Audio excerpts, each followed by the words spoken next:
ఒక రాజకుమార్తె. ఒక అసాధ్యమైన శరపరీక్ష. వేల మంది రాజులు విఫలమైన చోట ఒక బ్రాహ్మణ యువకుడు విల్లు ఎత్తాడు. ఆ యువకుడు ఎవరు? ఆ బాణం ఎవరి చేతి నుండి వెళ్ళింది? ద్రౌపది భాగ్యం ఎవరి పక్కన నిలిచింది? ఇది మహాభారతంలోని అత్యంత అద్భుతమైన స్వయంవరం కథ. ద్రుపద మహారాజు రాజ్యంలో అగ్నియజ్ఞ కుండం నుంచి జన్మించింది ఓ మహానారి. ఆమె పేరు ద్రౌపది. పుట్టిన క్షణంలోనే ఈమె క్షత్రియుల గర్వాన్ని భస్మం చేస్తుంది అని ఆకాశవాణి వినిపించింది. ద్రౌపది వివాహం సామాన్యంగా జరగకూడదు అని ద్రుపదుడు నిర్ణయించాడు. అందుకే అతడు పెట్టాడు అసాధ్యమైన స్వయంవరం.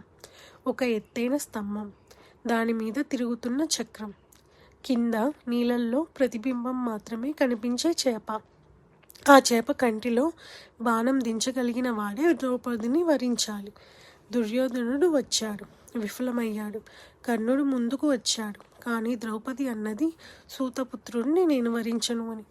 కర్ణుడు మౌనంగా వెనక్కి తగ్గాడు. భీముడు కోపంతో ఉప్పొంగాడు, కానీ సమయం రాలేదు.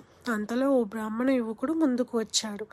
ఆయన కళ్ళల్లో ధైర్యం, చేతుల్లో ప్రశాంతత. అతడి అర్జునుడు. కానీ ఎవ్వరికీ తెలియదు. అర్జునుడు నీళ్ళల్లో ప్రతిబింబాన్ని మాత్రమే చూసి విల్లును లాగి బాణాన్ని విరిచాడు. చేప కంటి మధ్యలో బాణం. సభ అంతా నిశ్శబ్దం. తర్వాత మహా హర్షధ్వని. ద్రౌపది ముందుకు వచ్చి ఆ బ్రాహ్మణుడికి వలమాల వేసింది. దేవతలు పుష్పవృష్టి చేశారు. కృష్ణుడు చిరునవ్వుతో అన్నాడు, ధర్మం తన దారిని కనుగొనింది అని. అహంకారం ఉన్న చోట విజయం నిలవదు. వినయం, సాధన, ధర్మం ఉన్నవాడే గెలుస్తాడు. నిజమైన శక్తి శబ్దం చేయదు, కార్యంతో మాట్లాడుతుంది. ద్రౌపది 5 అన్నదమ్ములతో ఎలా వివాహం చేసుకుంది? కుంతి చెప్పిన ఒక్క మాట ఎలా మహాభారతాన్ని మార్చింది?